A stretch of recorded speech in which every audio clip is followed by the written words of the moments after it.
Vamos falar ainda sobre a dosimetria, porque o presidente Lula avalia, segundo pessoas próximas a ele, a vetar o projeto que reduziu penas. Colaboradores do presidente dizem que a tendência é que o projeto que beneficia condenados pela participação em atos golpistas, entre eles o ex-presidente Bolsonaro, seja vetado de forma integral. Durante solenidade no Palácio do Planalto, sem mencionar o texto aprovado pela Câmara, Lula disse estar muito tranquilo com o que está acontecendo no Brasil. Ele disse que essa desavença da Câmara é própria da democracia e que estava desabituado a isso. Esse país está mudando para melhor, pode ter certeza, disse ele, sem citar o caso Glauber Braga, retirado à força da cadeira do presidente da Casa pela Polícia Legislativa. Hoje, a ministra Gleisi Hoffmann procurou ministros e dirigentes de partidos questionando o voto de correligionários em favor da proposta que beneficia Bolsonaro. Esses aliados lembram que o presidente já tinha se manifestado contrário à proposta em setembro.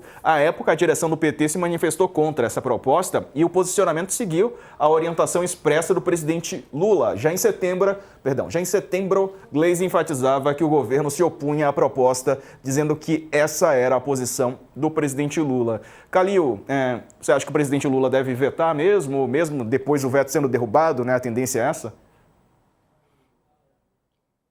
Acho que sim. E vale lembrar que, nesse caso, para uma parte da classe política dos bolsonaristas, eles não querem, de fato, não necessariamente precisam que a dosimetria passe, mas eles precisam serem vistos defendendo essa agenda e serem vistos defendendo a família Bolsonaro. E isso é diferente de querer defender de fato, Então, ou seja, tem muito também de um jogo de cena, apesar de que a gente sabe, como a Dani também bem trouxe, que parte, inclusive, desses projetos podem beneficiar, inclusive, os próprios parlamentares. Mas o fato é que, para a gente pensar o que pode acontecer agora em próximos passos, a gente deve ter essa queda de braço e provavelmente o veto, mas vale pensar o seguinte, será que, digamos, a entrega da dosimetria, independentemente de ser vetado ou não pelo Lula, ela é suficiente para a família Bolsonaro? E eu acho que não. Eu acho que a gente está vivendo agora uma situação em que, principalmente o Centrão, acha que consegue domar a família Bolsonaro, e a gente já viu esse filme antes, e não consegue, não controla, achando que se entregar a dosimetria da pena, isso vai ser suficiente para abrir uma negociação e para até a retirada da candidatura do Flávio Bolsonaro. Eu não acredito que a dosimetria da pena vá ser suficiente. Eu acho que para a família Bolsonaro isso é pouco.